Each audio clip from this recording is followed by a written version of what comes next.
Hey friends, welcome to my channel. My name is Lynn and happy World Card Making Day, everybody. I'm planning on releasing this on October 4th, which is World Card Making Day.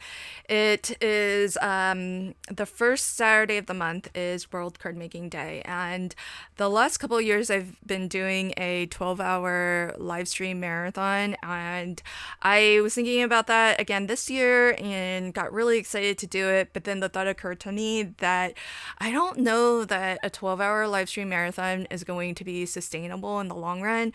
And so this year, instead, what I did was planned a 4-day paper crafting virtual retreat called the Paper Escape. It's underway now. If you're catching this video early enough in the day, then you can still catch day 2 of the Paper Escape, which is premiering on Carrie Rhodes's channel. She's my co-host for this event, and so you can catch day 2 on Carrie's channel. Day 1 was on October 3rd, yesterday, and that is on my channel. We did a live stream kickoff on Thursday, October 2nd, and that's available on my channel and Carrie's channel. If you want to catch the replay and watch the replay chat as well, you can do that on the original channel, essentially, where the videos premiered or were live streamed. However, I just started the new the Paper Escape YouTube channel, and that's where I will also be putting replays of the event.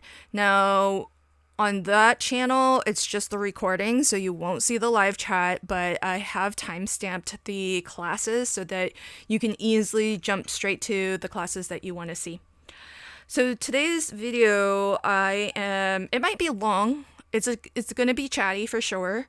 I'm going to cover a lot of things. I'm going to tell you a little bit more about the Paper Escape. I want to tell you about this amazing company, Tape Runner, and share with you the products that they sent me.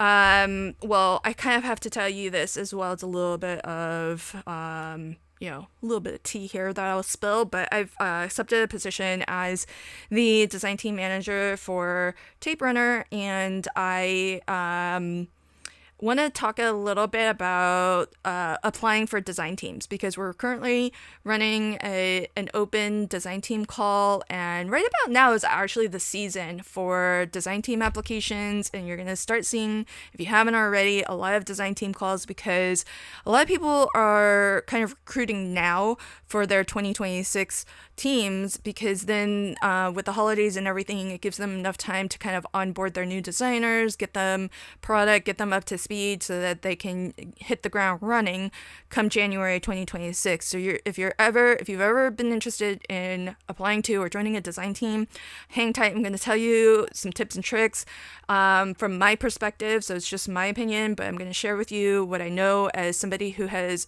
applied to a lot of teams, been rejected and accepted to a lot of teams, and who on the other end of things has organized and even recruited my own design teams. So I'm going to tell you what I look for and the things that I have found work for me, but definitely, compare people's advice and just take it for what you will, that it's just from my experience. And then I want to sneaky peek some things about the Paper Escape. I'm going to share with you some of the prizes that are on offer. And I also want to tell you about all of the sales that are happening this weekend, because there are a lot, but the main ones that I want to focus on are the ones that are offered to us at the Paper Escape. We have over 26 sponsors, a combination of companies that are supporting us as well as individual designers who are supporting us. So pretty amazing. And I also want to kind of sneaky peek and tell you about something else that's upcoming, another collaboration that I'm organizing with the Creator Collective group. So I got a lot of stuff to tell you all about, and so I'm just going to start diving in. I'll try to timestamp this video so that if you're interested in particular topics, you can maybe jump straight to those topics. But let me just start off with telling you about this amazing company, Tape Runner. I have You don't see me use this brand of tape runner in my videos. And so I'll be completely honest that until I received these products from them, I hadn't actually used them. And a lot of that is because I have purchased my ATG tape and the Crafter's Companion tape runners that you do see me using in my videos. I got these like 2 years ago. I think I bought like 2 boxes of them because they were running a sale and it was such a good deal. And so after I used it a couple times and I realized that how much I love them, in particular the dotty kind. I didn't get too many of the solid kind, but the dotty kind I use all the time. And if you watch any of my videos, I think you can vouch for me when I say that. It's one of my favorite things. And so I just haven't needed to buy more tape runners. And occasionally I'll also get like the free ones from scrapbook.com when they're doing, all of their free offers. And so I just haven't really had to buy tape runners because I get them in bulk and I have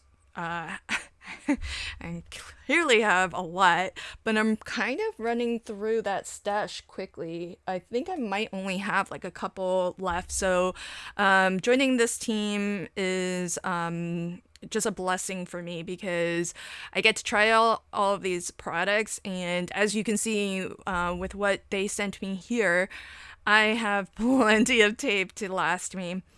Now, I want to tell you a little bit about each of these because they have a lot of similarities, but they have some differences.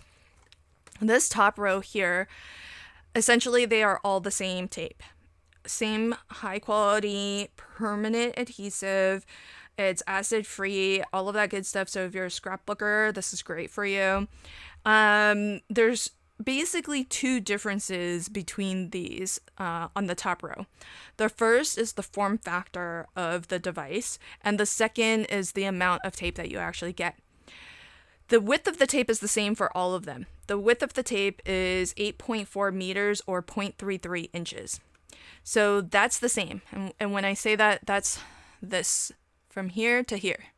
8.4 millimeters to 0.33 of an inch, so about 1/3 of an inch.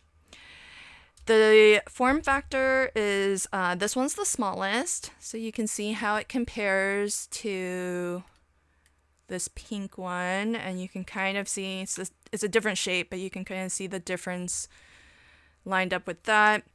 If I put it on my glass board, it looks to be about 3 inches that way and maybe about 1.5 that way. The other big notable difference is this is the least amount of adhesive when you compare all 4. 5 meters or 197 inches. 5 meters or 197 meters, or inches, 197 inches, 5 meters. It's a little bit easier to remember 5 meters for a point of comparison. So that's that one. That's kind of like a mini one. This would be good if you have to travel, you don't have a lot of space, and you just want to bring some craft supplies to keep your hands busy. So it's really nice, way smaller than bringing out your big ATG gun. So there's that. These 2, let's talk about together, because these 2, exactly the same amount of tape. So again, all of them are the same width, 8.4 millimeters or 1/3 of an inch. These 2 both are 8 meters long. So that's how much adhesive is spooled, 8 meters or 315 inches. 8 meters or 315 inches. Look how darling this is here. This is pretty cute. The actual little spool of tape is right there. Okay, so form factor with this one, there's a guard here so that you can protect that adhesive edge from accidentally like touching things while you're not using it. It's not airtight. There's still air exposed to it, so it could dry, and as well, dust could still get in there, to be honest. but it does have a nice cover. If you're using it pretty often, you probably don't have to worry about a lot of that. That's really nice because it's not separate, you just slide it back. Pretty easy to just one hand slide back and start using, and then slide that back to cover it. This one is probably a form factor and a size that is more standard. So this one is about 3.5 that way, and about maybe 1 and maybe 5/8 wide. So this one is a pretty convenient size. It's actually not that much bigger, but it does have 8 meters of adhesive versus 5. This also has 8. The difference here is you just flip this down, and then you have access to your adhesive. Now, there's actually, with this cover, I feel like there's actually less room for air and dust to, it's not completely enclosed, but I feel like there's less room for air and dust to get at that while you're not using it. This one, you might be thinking, this looks so different as a tape runner. And here's what's cool about it. Look, you can do this. So this is retractable. So you push this and it retracts. Push it and then it comes out. So that's pretty neato, kind of different to anything that I've seen. So you push this in and it retracts back in, keeps that covered, no dust. Push it again and it comes out, exposing your adhesive, and is ready to use. So that's pretty neat. Very, I think, different to the typical form factor. And so a lot of what your preference might be, because the quality of the tape is all the same, a lot of the preference for you might be the form factor. So if you have smaller hands, you might prefer something smaller, even if there's less tape spooled on here. And if you have larger hands, maybe something small like this is not going to feel comfortable in your hand. Maybe something like this feels a little bit more comfortable, and you can hold it in a variety of different ways, because I like there's this shape here, because if I were using this, I would tend to use it like this, and so there's, hold it however you feel is like most comfortable. These tape runners I tend to hold like this and use it like that, but this one I actually might hold it a little bit differently, like this. So you might want to pick up different ones just to see what feels most comfortable for you and ergonomically feels best. This last one is a slightly different shape and form factor, and this is the widest at maybe about 2 inches wide, and it's sort of the longest at about 4 inches. It's also the one that has the most adhesive spooled onto here.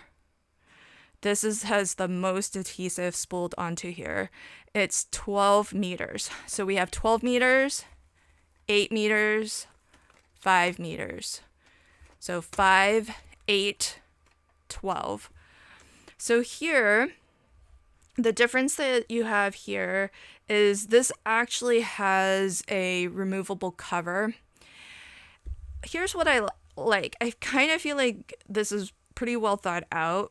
Because this has the most adhesive on here, I mean, maybe you would use it, lickety split if you're crafting a lot, but I like the fact that because it has a lot of adhesive spooled onto here, that it has a cover that's actually pretty airtight. So that just helps to protect the exposed adhesive. There's still air surrounding that, but at least this is pretty well insulated so that dust isn't falling on here. And if you're having to like use this, it's going to be around for longer, because there's more adhesive on here. It might take you a little bit longer to use. Just depends on how you craft, how quickly you go through these. But I do like the fact that this does have a cover that, yes, it's a little bit, maybe you lose the cap or something like that. That could happen, where with these that won't happen. But it is nice to have it completely covered if that is something that you have any concern over. The other thing that's kind of nice is with these, if you needed to tighten the spool for any reason, you do have the ability to do that on these. And so that is something that I don't see much or really ever except on these tape runners, because sometimes you actually might need to advance it a little bit if for some reason that edge isn't like strong anymore. You could always just give it a little bit of a wind. I sometimes have to do that actually with my ATG, so it's nice that you have a mechanism to be able to do that from the outside, and you don't have to take everything apart in order to achieve that. So that's these 4 tapes. They're all the same quality. It's essentially the same adhesive, solid band of adhesive, 8.4 millimeters or 1/3 of an inch wide. And the 2 differences between these 4 are form factor and the amount of the length of adhesive that you get: 5, 8 meters, and 12 meters. So that's those 4.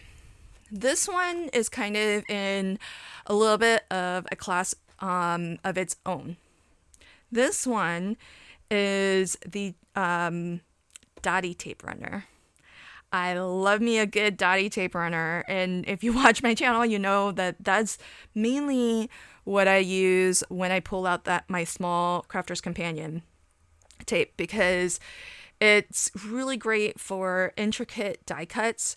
And anywhere that you have maybe a curvy edge and you want to get a little bit of adhesive all the way to the edge. And the reason for that and why this works so well is because instead of a solid strip of adhesive, it has little dots of adhesive across the edge. This is not to scale. The dots aren't really that big. They're actually much smaller than that. And that way, if you're running this across an intricate die cut, where there's paper, it will pick up a dot of adhesive. Where there's no paper, that dot of adhesive will stay on here.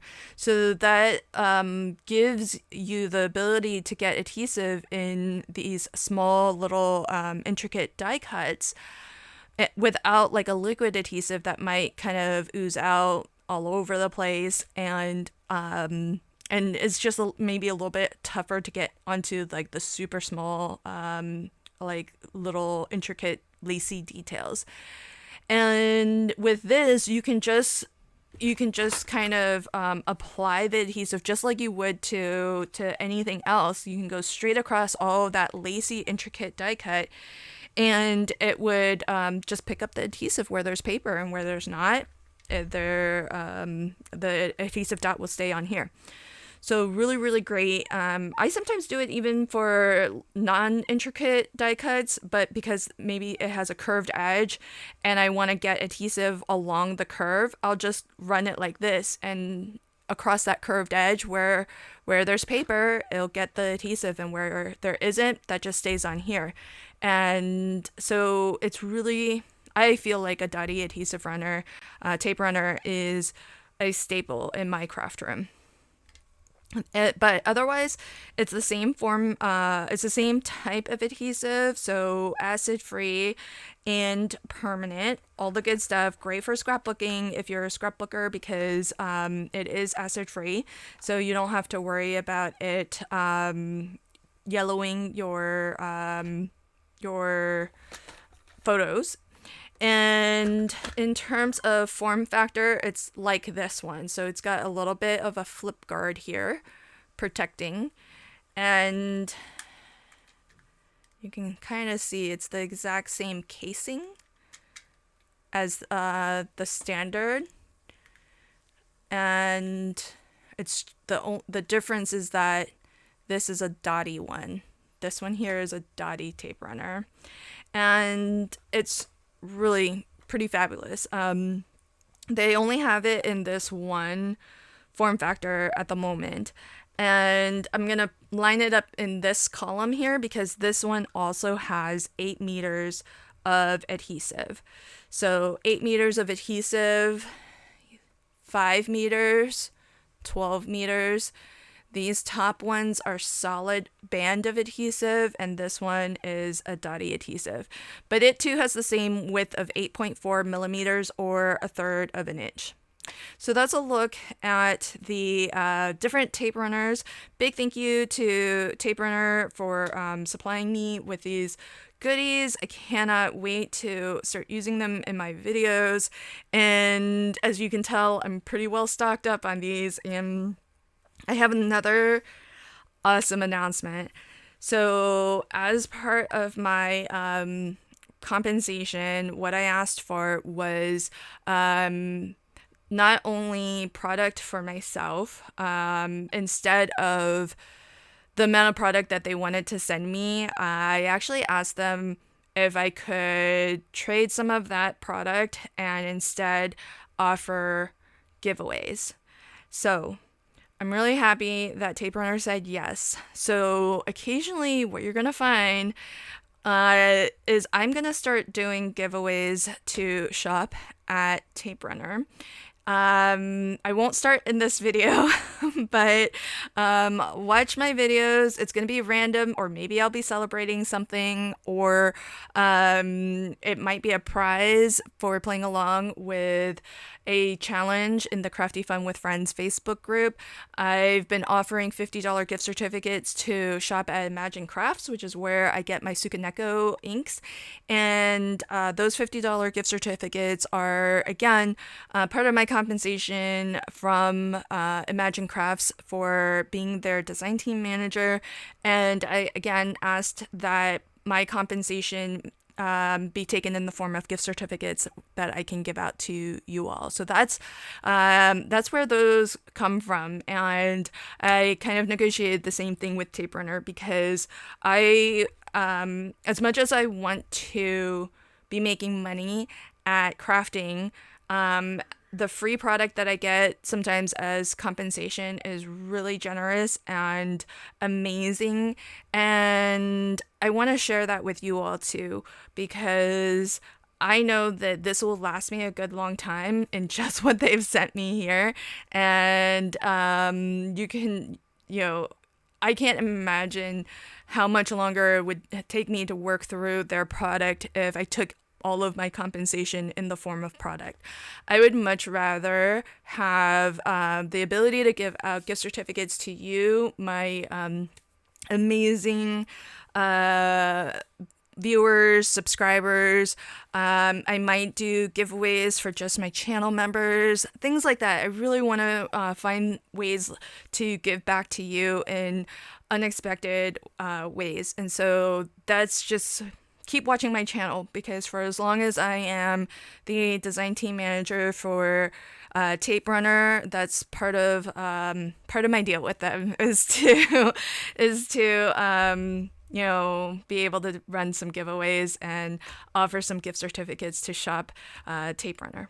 So thank you to Tape Runner for their generosity in sending me product, and big thank you to them for allowing me the opportunity in the future to do some giveaways and give you all a chance to try it out if you haven't tried yet, this amazing line of products.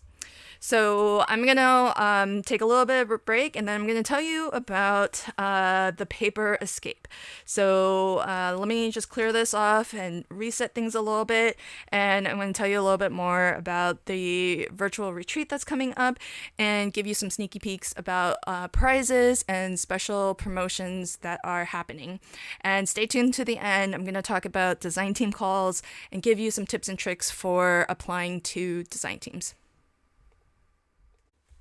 All right, friends, let me tell you a little bit about the Paper Escape and some of the amazing World Card Making Day promotions that are being offered by our sponsors. So, firstly, The Paper Escape, if you've never heard me talk about it before, is a 4-day online virtual craft retreat. It started on Thursday, October 2nd, with a live stream kickoff that was aired to my channel as well as my co-host Carrie Rhodes' channel. Day 1, we had 3 classes from amazing instructors. Walter Zemlach, he taught a blue colored poinsettia class, and following Walter's class was Stacy Valentine's class. She shared with us how to foil without any heat, and rounding out day number 1 was Irene Smith's class, where she taught us how to make a peekaboo treat bag. Day 2 is today, if you're watching this when this video comes out, and it is airing on Carrie Rhodes' channel at 10 a.m. Pacific time. And there are 4 classes: a sponsored class from Kendra Morgan, who is Cards by Kendra, and she is teaching how to make a spooktacular boo banner. Next is Shalana's class. She's going to teach how to make a shaker gift box. Then Julie Tillman is Shalana Glass, by the way, and Julie Tillman is teaching how to make a little mini treat book. Really super cute project. And rounding out and finishing up our second day of the retreat is Meg Brighter, who's going to teach a really fun fold trifold card, or a Z-fold card, and she's going to show us how to add some spooky flair to it. So those are all free to watch. You can join us on YouTube. If you do register for the retreat, it gets you enrolled in my email newsletter so that I can send you all the exclusive free offers that have been made available by our instructors. It gets you an invitation to join us in the private Facebook group where folks have been sharing their makes. We're playing some fun crafty games and activities, like we have an artist trading card, or ATC swap. We also have a crafty bingo where you can play along if you complete some of the activities on the bingo card. And as well, it's a great place, the Facebook group, to chat, share your makes, and spread some love with our sponsors, because some of our sponsors are there as well. And speaking of sponsors, this retreat was sponsored by 26 amazing companies who have donated swag to go into the VIP swag bag, which sold out in less than 5 days. It was amazing, the response that we got. So big thank you to everybody who picked up the VIP swag bag, and big thank you to all of our sponsors who donated collectively over $10,000 in prizes, and as well swag that could be included in our swag bag, and freebies that we could offer to all of you. There's over $1,200 in prizes that we're giving out every single day of this retreat, and the retreat's not over. If you're watching this soon enough, some of the prizes are available to the replay crew as well, so it's not too late to watch day 1 and to watch day 2 as well. It's not too late to buy a $20 bonus ticket to join us on bonus day, which is October 5th. Sunday, October 5th, we're having a special bonus day. It's all live. Carrie Rhodes, my co-host, and I are going to be teaching our classes live. So you can stop us, you can ask us for questions, you can give us feedback in the direction that we take our class projects. So I'm really excited for our bonus day, and plus on top of that, we're going to do a live wrap-up party. So what I have in front of me is not the VIP bag, because those all sold out. I didn't even have one to keep and share, but I did do an unboxing on my channel if you want to see the VIP bag. What I want to show you is that some of our sponsors actually sent me prizes that I could give away. So this on the top here is a familiar name, but a brand new craft company, and that is Ledoux Designs.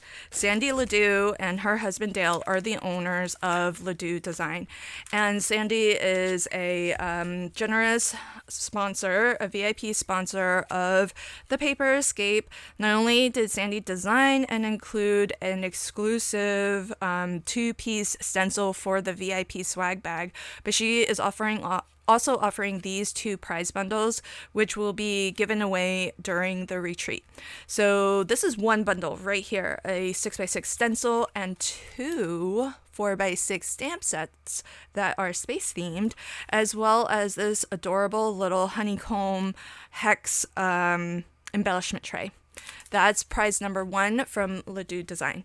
Prize number 2 from Ledoux Design is a 2-piece layering stencil that's 6x6, 2 4x6 stamp sets. These are superheroes and supervillains, so really, really awesome. And these are all colored by Sandy herself. She's an amazing colorist. She does live stream coloring classes to her channel and Facebook group or Facebook page. So if you want to pick up and learn how to color like a pro, join Sandy Ledoux at Ledoux Designs, and you'll see her amazing coloring. This bundle as well comes with the honeycomb hex embellishment tray. So there are 2 of the prizes that we're giving away this weekend at the Paper Escape. As well, we have 2 prize packages from Pink and Main. Pink and Main is another amazing VIP sponsor.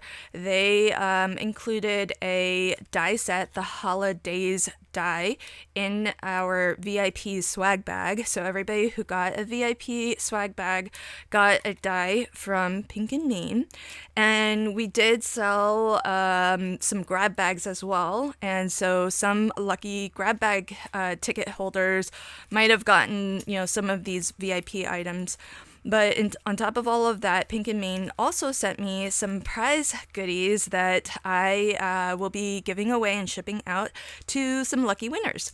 So the low-tack crafty mat is pretty cool. When I did the live stream kickoff party, we actually put this in the Misty and it fits. So really, really awesome. And there are these 2 sets of adhesive transfer stickies. So really, really fun. This one is holiday themed. You actually get 3 sheets of these designs. So really, really cool. You can cut these out if you want, and then just stick them onto your project. And as well, you can even it says you can even add foil, so that's really cool. So they recommend running the image through the Make Machine or a laminator for best results. You can add glitter, flock, or embossing powder, or foil the image. So this is really, really kind of a fun product. I have not seen this before. So, you just peel off the back of the acetate sheet from the image, press the sticky image to your surface. Then there's a top adhesive sheet too. And so it's actually double-sided. So the top, you can add your foil, you can add your glitter. How cool is that? That is so awesome. So that's one prize bundle from Pink and Main.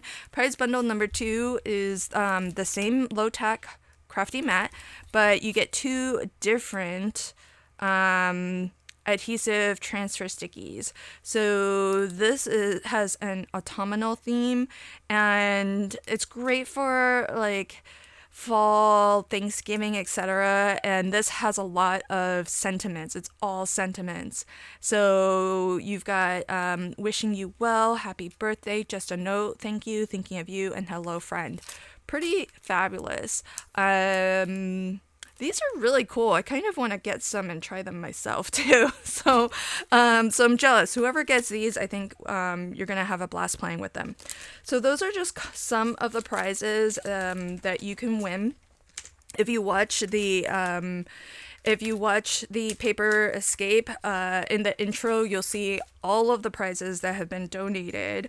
But what I want to do is, I actually want to tell you about all of the amazing promotions and sales that you can enjoy at during this weekend. So some of the offers actually might be this weekend only, and some of the offers might be extended for longer. So you'll just have to check the details in the description box below, where I'm going to leave links to all of these promotions, but let me talk about them with you now. So at Trinity Stamps, you're going to get 15% off with the code WCMD 2025, World Card Making Day, WCMD 2025. That's the code to shop for 15% off at Trinity Stamps.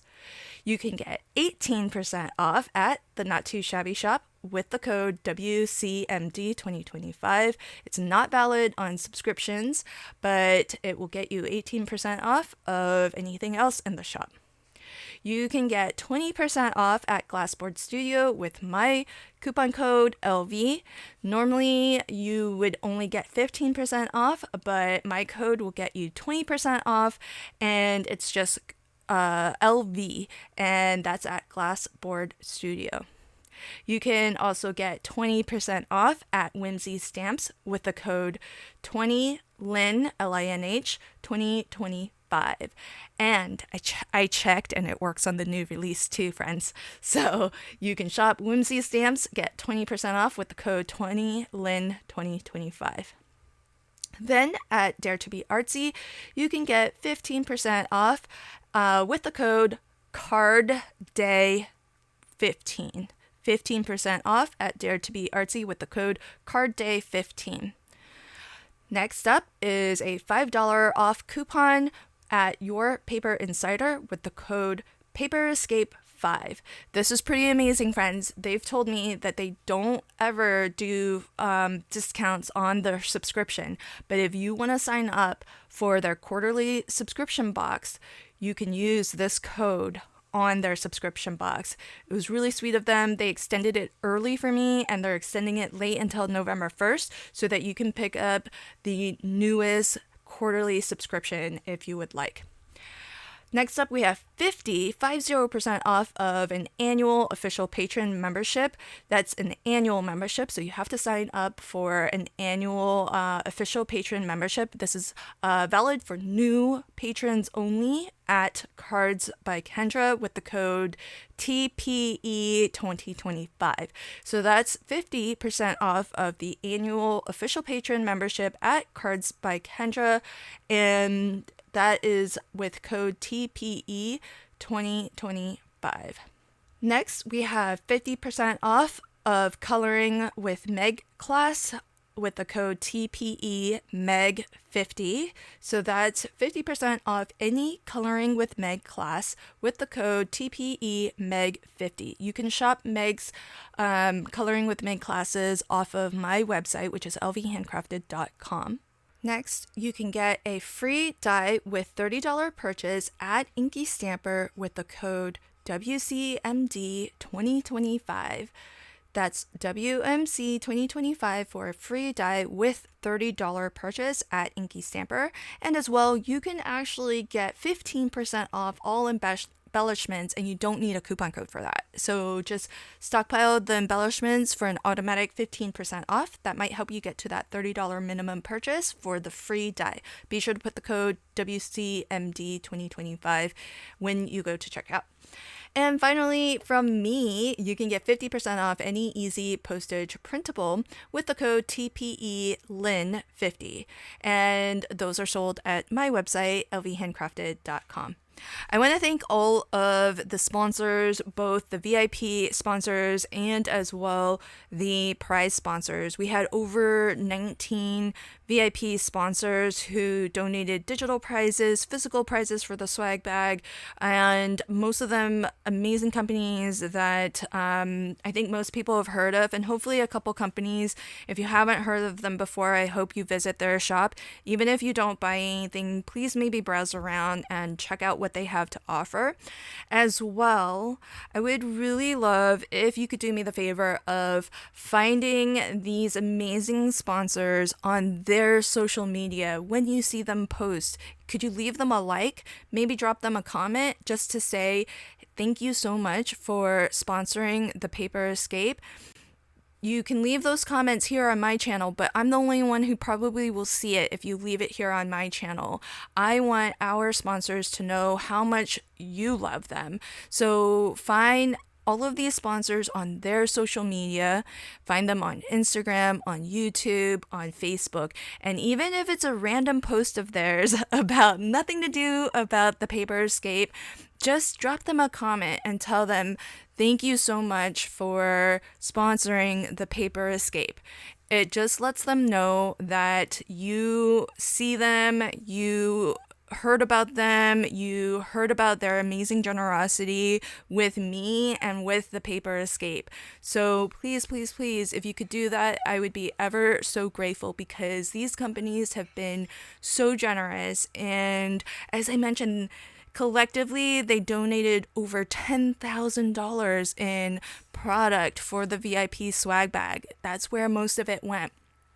$1,200 in prize giveaways that we're giving away across all 4 days of the Paper Escape.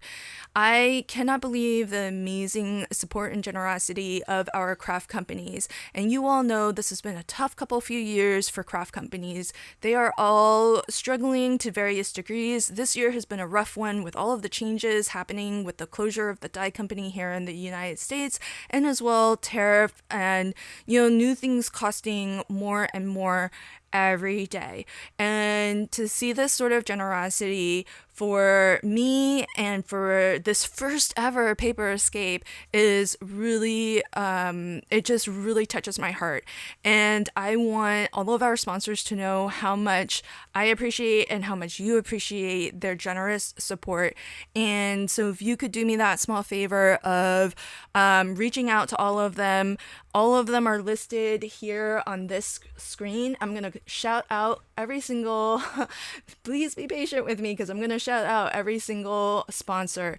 So big thank you to Paper Rose Studio, one of the very first sponsors. They sponsored a 4x6 stamp set for the VIP swag bag. Huge thank you to Your Paper Insider. They actually made a custom A2 sampler pack of their amazing specialty papers, and they sponsored prizes as well. Thank you to Pear Blossom Press. Amanda included some of the brand new Snap and Slide. It was just recently released when she donated those for our VIP swag bag. Super, super generous.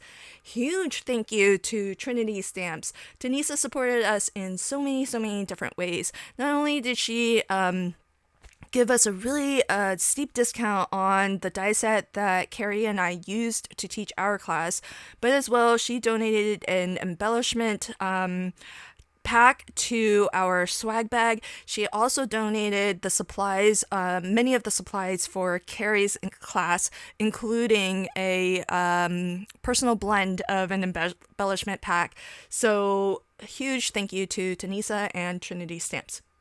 Glassboard Studio, another amazing VIP sponsor that not only donated a mega bar magnet, and that they even custom printed the little box that it came in with my affiliate code and coupon code.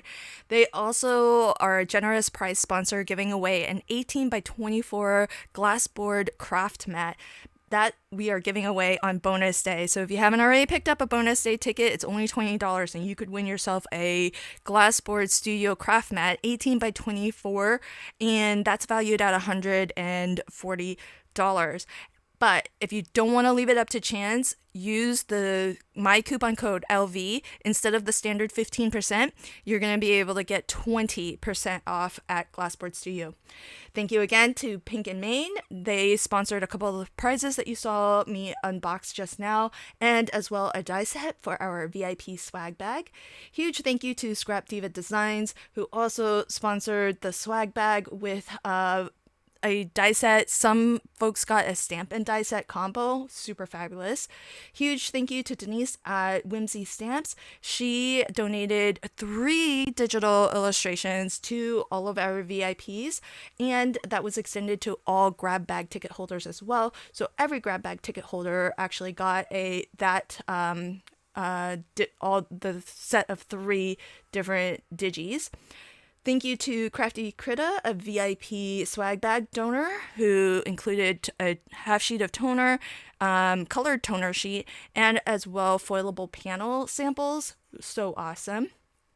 Dare to be Artsy gave us 4 gift vouchers to give away as a prize sponsor. Big thank you to Dare to be Artsy.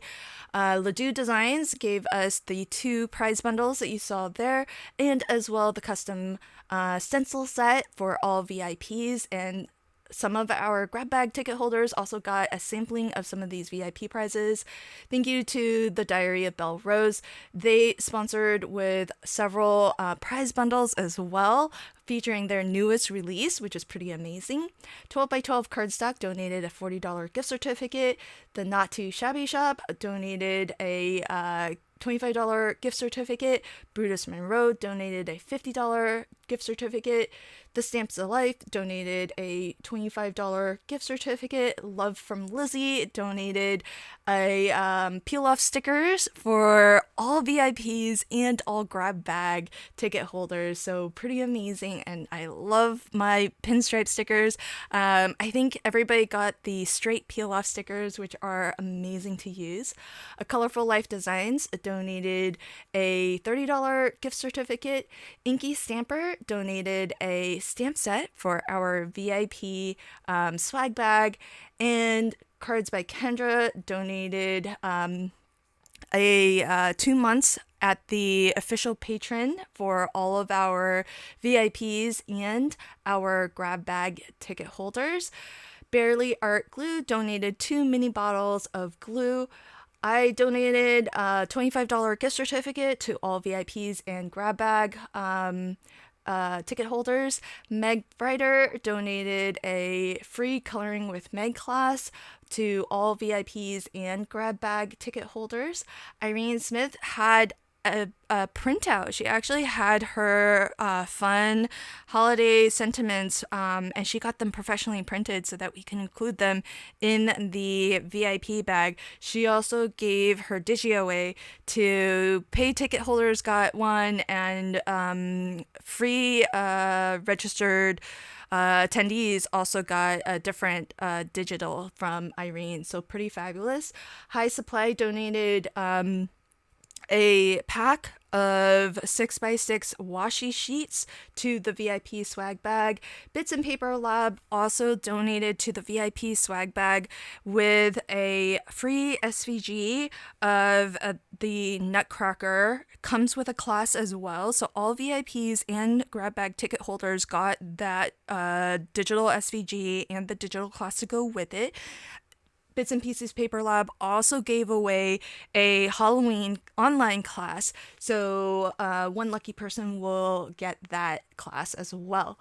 So huge thank you to all of these amazing sponsors, mostly companies and some individuals like Irene, Meg, and myself, and Kendra. So huge thank you for everybody's generosity.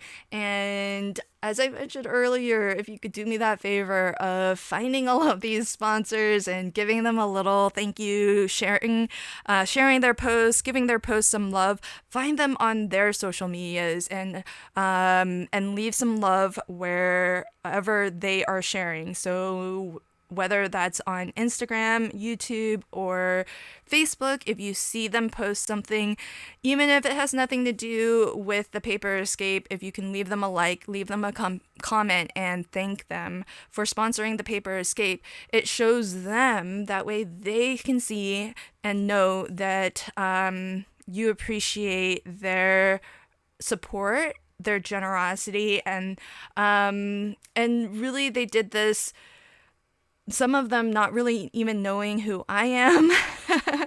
And for sure, this is the very first ever the Paper Escape retreat, and so they really had no idea whether there would be a big audience for our event, and all of these companies readily sponsored. So thank you so much. If you want to shop at any of these companies, I'm going to leave a link to the Shop With Us page where you can shop affiliate links from myself or any of the instructors at the Paper Escape.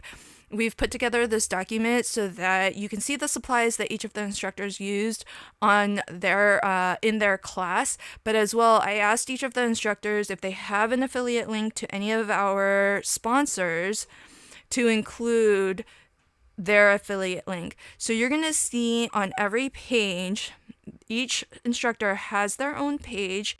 It's going to have a section that has the links to and a list of products that they used in their class. But as well, you're going to see links to the prize sponsors and the VIP sponsors. And on that instructor's page, those will be their affiliate links if they have them. If they are an affiliate, it will be their affiliate link. If they are not an affiliate with the company, but I am, then it'll be my affiliate link. I want to be completely transparent about this because if you shop with any of our affiliate links, it helps the company know that you heard about them, you're shopping their site because you saw the Paper Escape. And that helps them to know that they're getting something for sponsoring the Paper Escape. The whole idea behind companies sponsoring events like this one and helping to support designers like me is, quite frankly, so that we can help spread the word about their company and to potentially bring new customers and new sales to their website. The only way they know that you have purchased from hearing about them through the Paper Escape is if you use our affiliate links. And the only way that if you're not shopping at the moment, which is totally okay. I know a lot of people are on no buys. So if you're not shopping, that's totally okay. But still, if you could let them know that you appreciate their sponsorship, their support, and their generosity with the Paper Escape, just leave a comment on one of their posts so that they actually see it. So thank you so much. I really appreciate you all. However you plan to support me, our instructors, and the sponsors, I really appreciate it. And I really had a lot of fun putting the Paper Escape together. I hope if you've experienced it that you enjoy it as well, because I do hope to do more of them. So that said, I'm gonna get ready to talk to you a little bit about design teams, how to apply to design teams, how to be successful, and I'm gonna tell you specifically about the open design team call with Tape Runner. Okay, friends, let's switch gears a little bit and talk about design team calls. So firstly, if you don't know anything about the world of design teams, don't worry, skip this part, and that's why I left it to the end, because I know that not a lot of people are interested in joining a design team. A lot of people just like to craft and enjoy crafting on their own schedule and with the products that they want to craft with.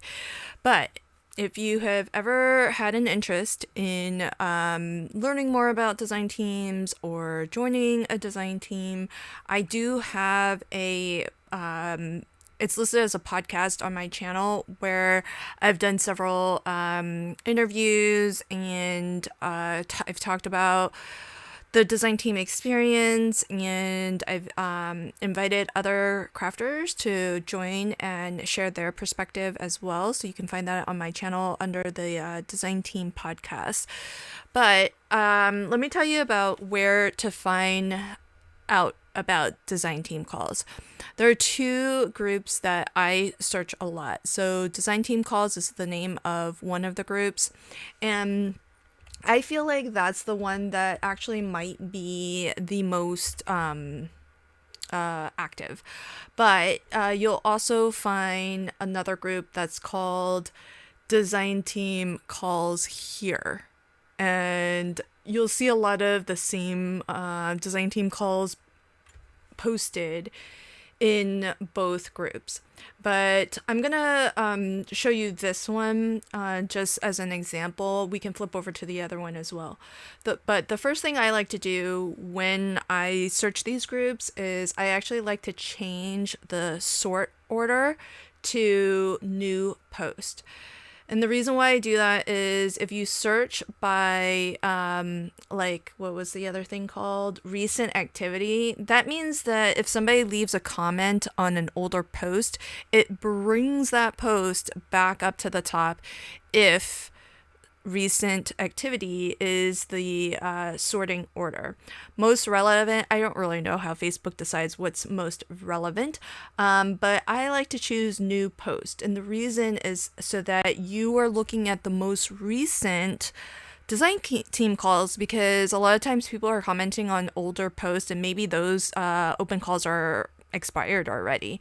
So this helps you to look at the things that are probably a little bit more relevant, and they are definitely more recent. So this is my own post here. As I mentioned, I accepted a position as the design team manager for Tape Runner, and we are having an open DT call. Here's what you're going to look for when you or what I suggest you look for when you're evaluating if you want to join a design team or not. And we'll scroll through and we'll look at a couple.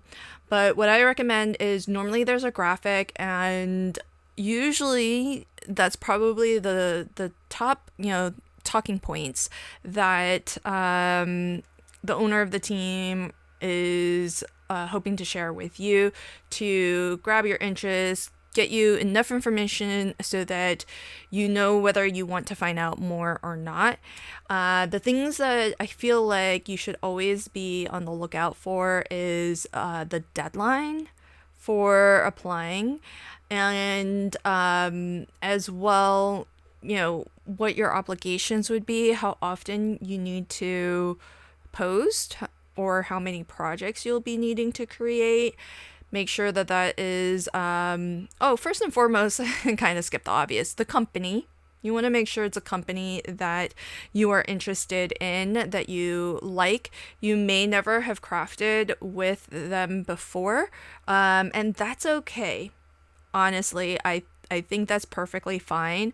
But what I would definitely recommend is that if it is not a company that you have shopped with and you want to join their design team, then you should definitely go to their store, their online store, and actually look at their products so that you can see what style their products are. And not every company puts out stamps or dies that are the same aesthetic as what you might enjoy crafting with. So if you're going to join a design team, you want to make sure that it's something that you feel comfortable using and that you feel like you can put their products in the best of light with your style. And you want to make sure that you enjoy the experience, because for the most part, your compensation for joining a design team is going to be product.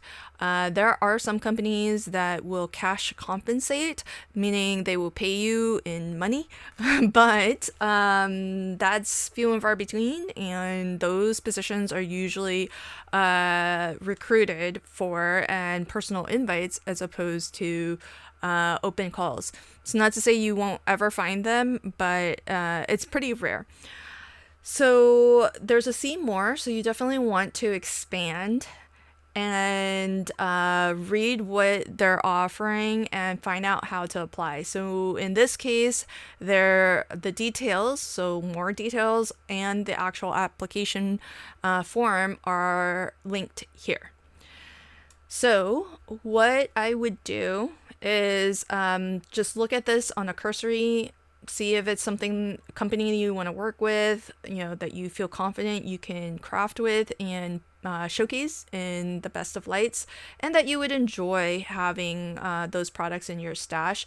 Make sure that the time commitment, the product commitment is something that you are on board with, that you can follow through with consistently, because exceptions can be made, but if you can't hit those obligations on a regular basis, then you're not going to last very long on the team. So, a lot of times companies are looking for consistency and reliability in the designers on their team. And I'm going to talk about a little bit what your profile and how you should really set yourself up for success when you're applying for teams later. But at the moment, let's just breeze through and look at some other design team calls. I would also check the comments, because a lot of times if people have been on the design team before, they might comment. Usually you'll see only positive things. If somebody has not had a good experience, you will not likely see that being publicly commented on, but it still might be nice to see, if there are former design team members who leave a comment. So here's another design team call. We're looking for a few team members. This is for, it looks like a challenge blog, it would seem. Yeah, moving along with the times challenge blog. So likely if you are joining a challenge blog, especially since this one's not sponsored, you probably are not going to get a free product. Now you'd have to read to find out all of the details, and they give you a link here. You just click on it and you can find out more details about it. But typically a challenge team doesn't really offer free products, but what you get from those teams is you get exposure. So maybe they do blog hops, and so you might get more traffic to your blog, for example. Here's another one. And this is for another design team with I think a blog. So it's another challenge blog. Here's a design team call for scrapbookers and Bramble Fox. It's not a design that I'm company that I'm familiar with, but it's a UK company. Okay, neat. So you can check out. So again, now we're getting to older posts. So you can see this expired August 21st. And it was posted August 5th. So there's not a ton of calls throughout the year, but I think we're getting up into the time where you're going to see more and more of them.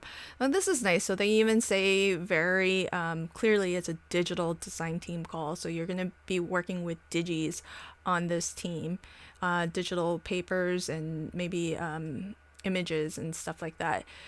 So typically there's going to be a link or something where you can click through to get more details.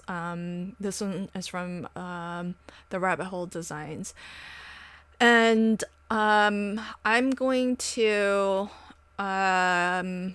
let's click through, since we're already here. I'll click through this one first, and then we'll go back to the one that I posted. So this is the Rabbit Hole Design, and it is let me actually adjust this a little so you can see it.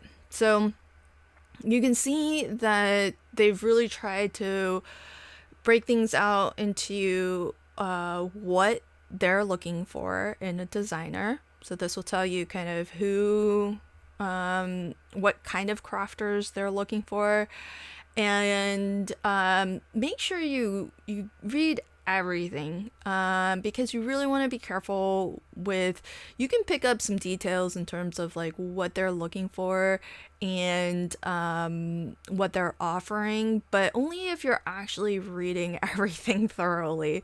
So make sure you are paying attention and paying attention to the details.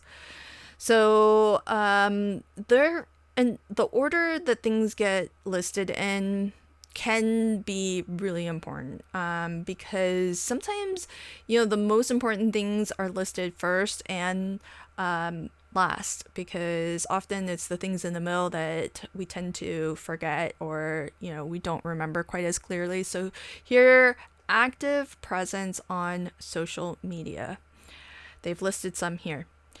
Okay, now we'll get into this maybe a little bit more, but I don't want to have end this video without letting you know.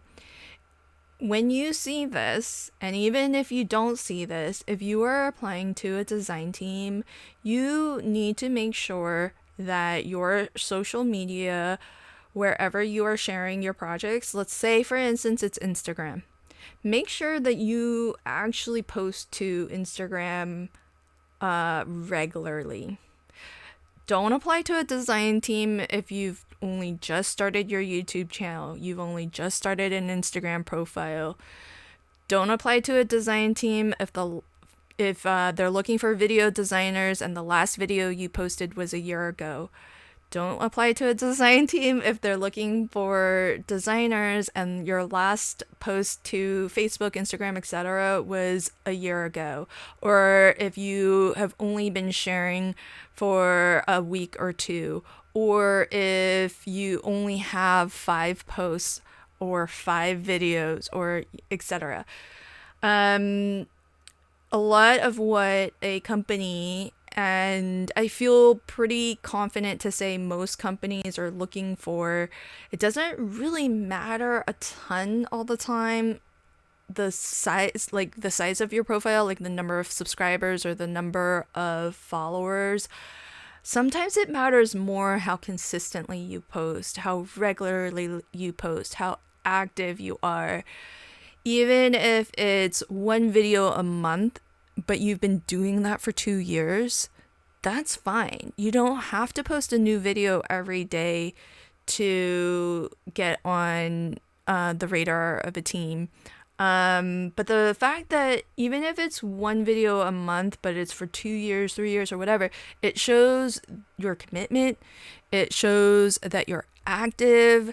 It shows that that you can keep pace with monthly releases, because a lot of times these companies are releasing new products on a monthly basis. So being active on social media, whether you have 100 followers or 1,000 followers or 10,000 followers, it's important. You could have 10,000 subscribers on your YouTube channel, but the last video you posted was 6 months ago. Not going to really help a company if you don't regularly do videos, but you're applying for a video design position. So I would make sure, leading up to sort of design companies post design team calls throughout the year. Everybody's on sort of a different cycle, but I like to think of this last quarter of the year as sort of design team call season. So around fall, around this time, you're going to see a lot more design team calls because they're recruiting for the upcoming year. So knowing that, I would really start to position yourself and your social media profile so that you're showing a consistent activity, and that you are posting regularly, whether that's once a month, once a couple weeks, or every week. That whatever it is, just make sure that you have some history there. And that you are demonstrating that you're active and that you can keep pace with regular posts. That's really important. And then look at the things that they've highlighted. If they've put stuff in bold, that's really important. So here's the number of projects you would need to complete every month. This is a little bit of a mixture of, what you are expected, your obligations, but also we're starting to get into how to apply. So they want you to submit 3 photos, share why you'd love to be part of the team. So now here's the thing. When you read how to apply, answer these questions. Read the question and actually answer the question. I say that as if it's totally obvious, but you would be surprised the times when I screen applications and people have not answered the right question. They've put an answer in, but they haven't actually answered the question that was asked. And to me, that means that they aren't reading carefully or being thoughtful in their response. And that means the lack of attention to detail is I would say is a negative point against that applicant. When they say send links, this is big for me. So anytime you see me putting out a design team call where I've put the application together, if I ask for links, give me links. If I ask for your social media handle, give me your social media handle. I'm going to tell you why. I often do this, again, to gauge somebody's attention to detail. And I also do this to gauge their, kind of technical proficiency. Even though links, I think some of these terms to me are really obvious, but they might not be obvious to everybody. So it's a subtle way for me to determine if you understand technical, terminology, and if you are, again, paying attention, or if you're just on autopilot and doing whatever you want to do. If I'm recruiting for a team that I'm managing, I want people who can follow instructions, who are attentive to detail. And the reason for that is because I am not perfect. And if somebody is attentive to detail, they're going to help me catch things I have overlooked or missed. And I really appreciate that in the team of designers that I work with, because we're only, as good as we are if we're all working to help improve one another.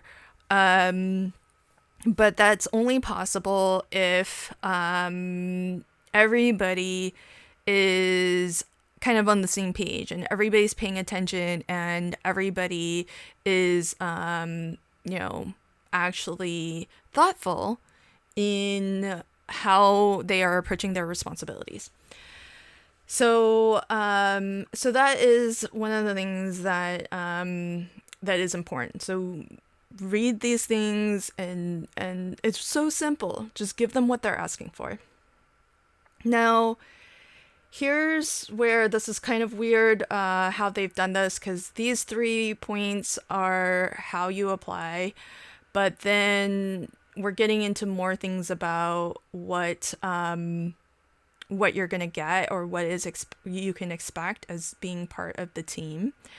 And so they've kind of mixed it all into one list here, which is for me kind of an interesting way of doing it. But they did reiterate how to apply down here.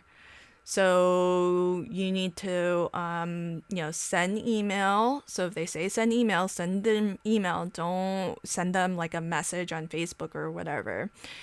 And most of the time you'll also get a list of what the compensation is like. So this is pretty standard. You get new products, you get a DT a discount to shop their website. Not everybody, but a lot of companies have an affiliate program where you can earn if you actually, generate some sales. So really great. It's really obvious. It's really easy how they've bullet pointed everything out for you. And that way you can see if this is for you or not. So that's one design team application. I'm going to take you to how I like to structure a design team application. So I zoomed this in super big. Maybe something like that is good. Okay, so this is active. So you have until, if you're watching this before October 15th, then you can still apply. But I like to keep things really easy and simple. So here are the requirements. Please, please, please, if you are international, unfortunately, a lot of US-based companies are only taking US designers due to the cost of postage.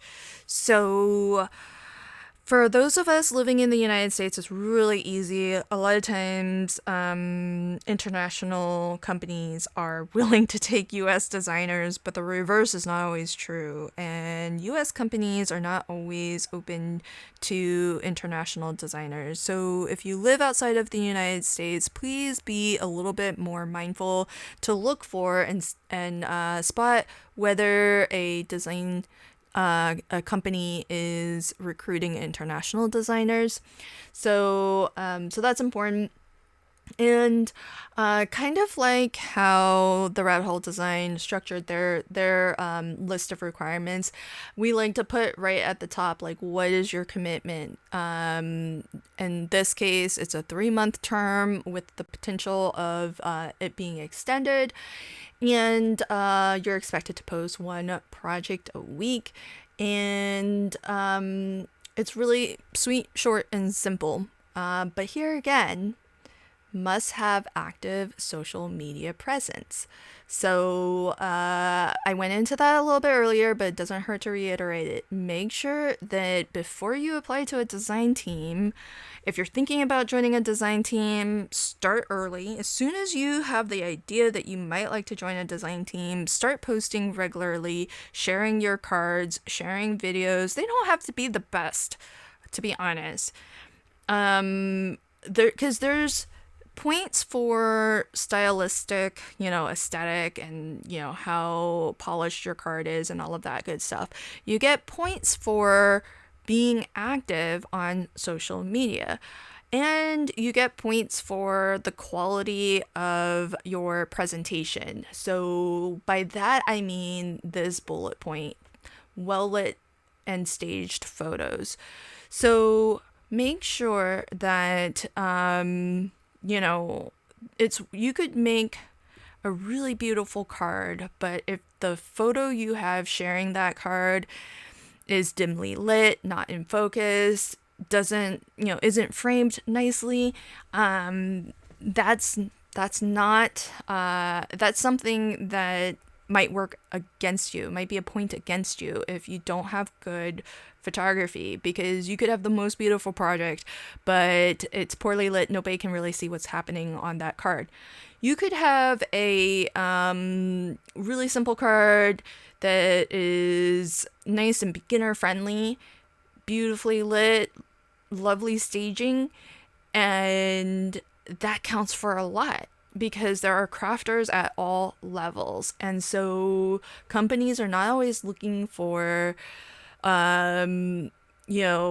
super intricate, hard to replicate designs. Sometimes they're looking to strike a good balance, because we want to get new crafters into our hobby. And to do that, sometimes you need projects that are more approachable. So don't discount yourself if you've only been crafting for, 6 months or a year or 2 years, and you don't have like 20 years of crafting under your belt, that's totally okay. Just make sure that you're building up your profile, posting regularly, and that you're taking good pictures of your creations and you're showcasing them in the best of light possible. Literally, best of light possible. Compensation tells you what you're looking for. Now, again, read these things and really understand what's happening here. Potential for affiliate commission. Now, if I were reading that, I would mean, oh, does that mean not everybody gets affiliate commission or gets invited to the affiliate program? So there may be nuances into why things are worded the way they are worded. So things like that. This is a really interesting point with Tape Runner, because Tape Runner's products literally are hidden by everything else once they are in use. The big thing with the big advantage with applying to a design team like this is that there's a couple. One, you're getting a core craft supply. Most of the time, when you are applying to a design team, you're gonna get stamps and dies, whatever it is that they are producing, and a lot of times that's, new designs in stamps, stencils, and dies, etc. But as a crafter, you gotta use a lot more than that to put a project together. So you've got your paper, cardstock, tape, and various different types of adhesives. And so having or being on a design team where you get supplied with some of these core craft supplies that obviously you're going to be able to use on all of your other design team projects in all of your crafting, personal and other ways, it's a staple. And the thing with a design team like Tape Runner is that because it's a product that doesn't get seen at all, it offers you a really great opportunity to cross-promote it with other projects from your other design teams. Now, you want to be careful with this because you are going to be expected to watermark your projects for Tape Runner, and so you want to be careful that you do that and that you're not using the same project to count double. A lot of times if you're creating a project for one design team, you should not use that same project to make it count for your obligation for a second design team unless you have the express permission from both companies to do that. But the cross promotion is a really neat opportunity, especially if you are a designer who is hoping to earn affiliate commission. And the reason is because, well, you can't use a project to maybe do double duty and like kill two birds with one stone in terms of two design obligations with one project. But being able to cross promote means that you could take a project or you could take a product from a company, whatever company it is, may not even be a company that you're on the team of, but that maybe you do have an affiliate, you're part of their affiliate program. Well, when you share your projects for your design team projects for Tape Runner, and let's say I'm a Spellbinders influencer. So let's say I actually use some Spellbinders products on my Tape Runner design team project. Well, now I can tag Spellbinders on my project. I can use my Spellbinders affiliate links on my Tape Runner project, and it just increases my earning potential because I'm using products from other companies, and I can cross promote or tag both companies and list the supplies from both companies. So it just gives you more earning opportunities. Why is this unique? Well, it's unique because most of the times if you are on a company like Spellbinders, they want you to use and showcase their brand, not only just first and foremost, but entirely if you can. So there are a lot of companies where you are strictly prohibited from using products from competing brands. And so it makes it so that you can't cross promote. You can use as many products from that company as possible or as you wish, but you can't sprinkle in products from here or there and then have the ability to earn affiliate commission from a variety of different companies. So that's something that is unique to this design team, which is pretty cool. So that might be something that when you're looking at other design team calls, you might want to check to see if they allow working with other brands and featuring other brands on your projects. The other reason why cross promotion is beneficial is that anytime that you post and you're tagging a company whose products you've used, it opens up your post to that company's viewers. You're more likely to attract people who follow that particular company. So if you're able on a single project to tag multiple companies, then that means that that post has the ability to reach a wider audience and perhaps get you more followers. So that's the other reason why it can be really powerful to be able to cross promote your single project across multiple brands. So this is just, the details about the team. Now you need to make a decision as to whether or not these factors are something that you're interested in continuing with. So if you are, then you kind of need to, I've sort of fake filled this out a little bit, but you need to fill this in with your name. So first name, last name. Here's something interesting. So this particular team is looking for video designers now here's something that, is important to note. If you're gonna apply for a video team, it looks like you need to post to YouTube, Instagram, and Facebook. If you want to write blogs, you need to post your tutorials to your blog, Instagram, and Facebook. So this is being very explicit as to where and what you are expected to post. Now, here again, this I mentioned, and it's important to me, so if you ever see me posting a design team call where I've put together the application form, I'm giving you some tips and tricks on how to be successful for teams that I recruit for. Full URL to your Instagram profile. So you want to put the full URL. What is the full URL?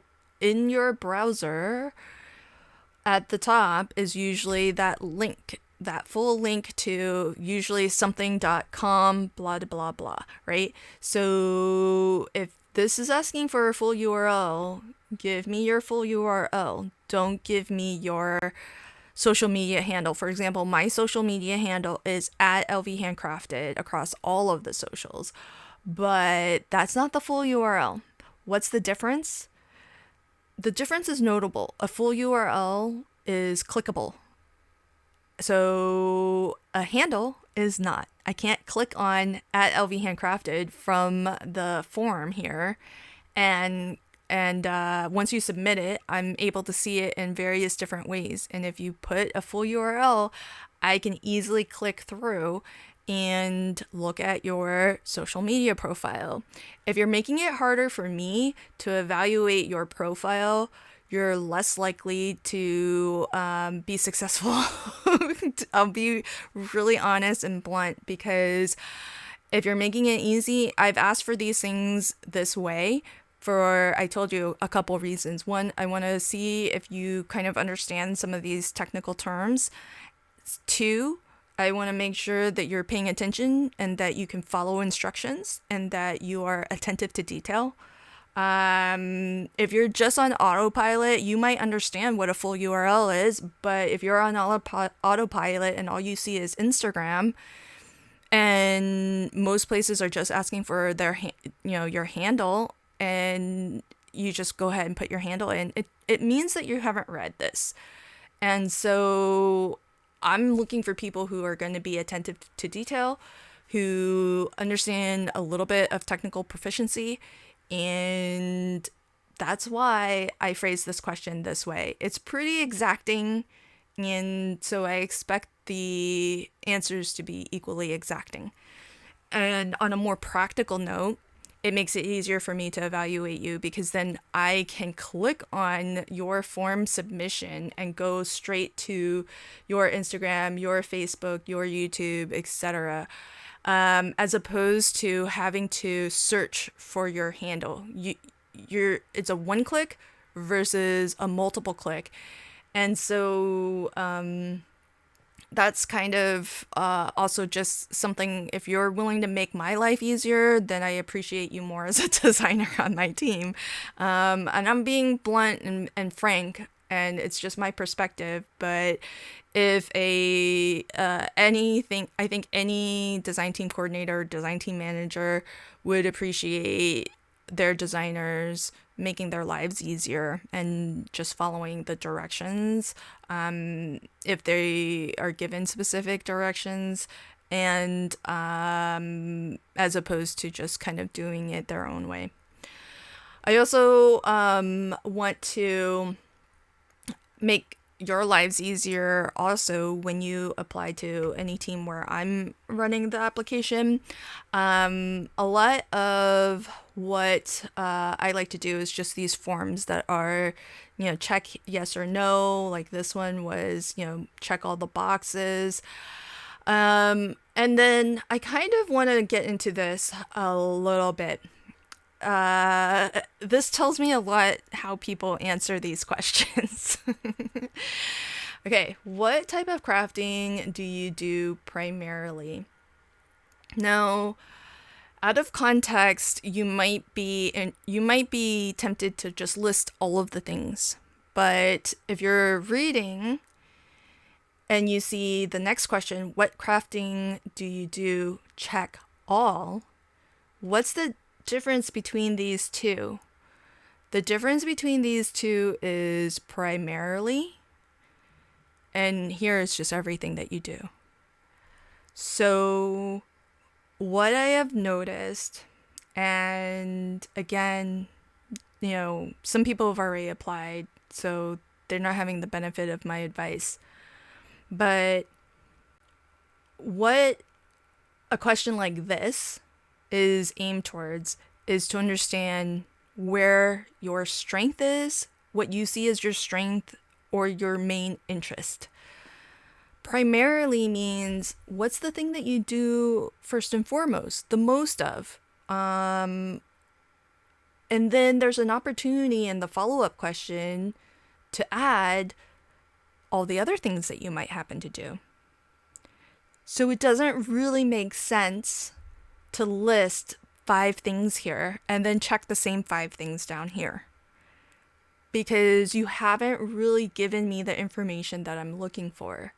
I want to learn what your core strength is, what your core interest is, and that's the reason behind this question. But I know that we're paper crafters. A lot of us dabble in a lot of different things. So then I also want to know, what else do you do besides whatever it is that you feel like you primarily do? You all, if you have ever watched any of my videos, you all know I dabble in a lot of things. I do card making, I do sublimation projects, I do mini albums, I make notebooks, I make bags and boxes. I have even done resin projects. I've done paint pouring projects on my channel. I do a lot of everything. And home decor stuff I've done. So I am a dabbler. But if I saw a question like this, what type of crafting do you do primarily? Paper crafting is not a good answer because it's very general. It does answer the question, but I would say it's not a great question, mostly because this company is all about a product for us paper crafters. So that doesn't really help tell anybody more, tell people about yourself, really. So if I were to answer this question, I would have to say, first and foremost, I'm a card maker. That's what I like to do. If you look at my content, the majority of my videos are card making videos. So I would answer this as being a card maker, and then down here I would check card making, album making, and DIY craft projects. I don't do much scrapbooking. I don't do much journaling. So even if I've done it once or twice, I'm not gonna check anything that I don't want to be asked to do, essentially. So don't check something off and have only, done it once or twice and not really demonstrate that you have proficiency in that thing. And if you have proficiency in that thing, but you are kind of past that, you don't really do scrapbooking anymore, even though you used to, you're fine to leave it off, because whatever you put here, you might be expected to do. They might be recruiting you very specifically for those types of projects, and you might be asked to do that specific thing. So don't check off anything or list anything that even if you can do, even if you want to do, even if you have lots of social media posts showing projects in that vein, if that's not something that you enjoy doing anymore, don't put it on here. This is really meant to kind of tell the company a little bit about yourself, what you like to do. The rest of these questions are really simple to answer. So, have you been on a design team before? What design teams are you currently on? Super easy to answer these. Okay, now, when it gets to a question like this, oh my gosh, these questions, for me, really hard to answer. I don't know necessarily what other teams are looking for when they have a question like this, but I have noticed that a lot of teams, and we saw the Rabbit Hole Design application also had a similar question, like, why do you want to be on this team? And there's no right way to answer this.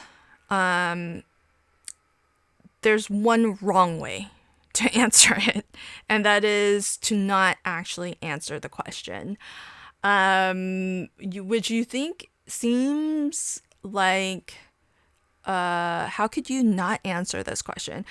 It's interesting. You can see here that the form, like, it's required that you fill this out, but and so I've seen people put a response here, but still haven't really answered the question as to why they want to be on this team. And I think a lot of that is because they really actually have not read the question. Maybe they were skimming and misread a word. So I kind of think that's the only way that you can incorrectly answer this. But because it's happened, you might not think that could happen, but it has happened. And not just the one time either. I've seen mistakes like that happen all the time, unfortunately. And again, it's stuff like that kind of tells me you're not really paying attention and you're not really reading. And again, this is specific to me. When I run a design team, I like to try to give my designers as much information as possible. I like to be thorough in my instructions. And that means that there could be a lot more reading to do than maybe one would enjoy doing. But I do it that way because I want to let my designers have all of the information. I like to try to predict the questions that might come up and have them answered ahead of time. It only helps if you actually read, though. And so I like to structure my design team application forms so that I can screen for that. And if it's looking to me like you're not actually reading and following the instructions, then that is a red flag for me, because I think that's going to mean that I'm going to have to answer a lot of questions from you if you're on the team, that I'm going to have to give you reminders, basically that it's going to be more work for me. And that may not be the thing that eliminates you from having the opportunity to join the team, but because like I said, I am not often the person who actually gets to decide who makes it onto the team and who doesn't. But I will openly admit, because I'm a pretty transparent person, so I'll openly admit that if I'm seeing those types of red flags, then I will share those red flags with the owner. And so it's the sort of thing that, yeah, my opinion may not matter, to be honest, and it may not be the last decision at the end of the day, but it is something that I am going to be keeping in mind when I run the team, whether you make it onto the team or not. And it's also an opinion that I will share. And for whatever it's worth to whoever is evaluating, it's something that they will know about. And if they care to, that might have some weight in their final decision. So that is the sort of thing that you kind of want to take seriously if you are serious about wanting to join a team. And so I know that is, this is not something that is for everybody. Not everybody is interested in being on or joining a design team. But if you are, I hope some of these tips and tricks, not tips and tricks really, they're not tricks, but they're tips and suggestions. I hope it's helpful to you. I hope you, make it onto your dream team if that's something that you are aspiring towards. And if you ever are applying to a team, especially one where I've put together the application, then hopefully, this little spiel of mine here will help you to be successful for those applications specifically, because now you know why I structured some of the questions the way I do. And so if you are looking, but I think honestly, like a lot of my, pet peeves and stuff, I feel if you are kind of careful with that with other design team applications too, then I kind of feel like you're gonna do well on those applications also, even if they aren't pet peeves for those other companies. So that's it for this video. I know it's a little bit of a hodgepodge, but being that it is World Card Making Day, I just wanted to pop in and say hi, especially since I am not doing my my 12-hour live stream marathon, but I'm doing a lot today. So I put this video out. I've got the Paper Escape in the morning, and in the afternoon I have Crafty Fun with Friends live at 2 p.m. So the Paper Escape at 10 a.m. Pacific, and the Crafty Fun with Friends live at 2 p.m. Pacific. So I hope to see you in the live chat later today if you're catching this video in time. Thanks so much, and until next time, happy crafting and have a fabulous day. Bye.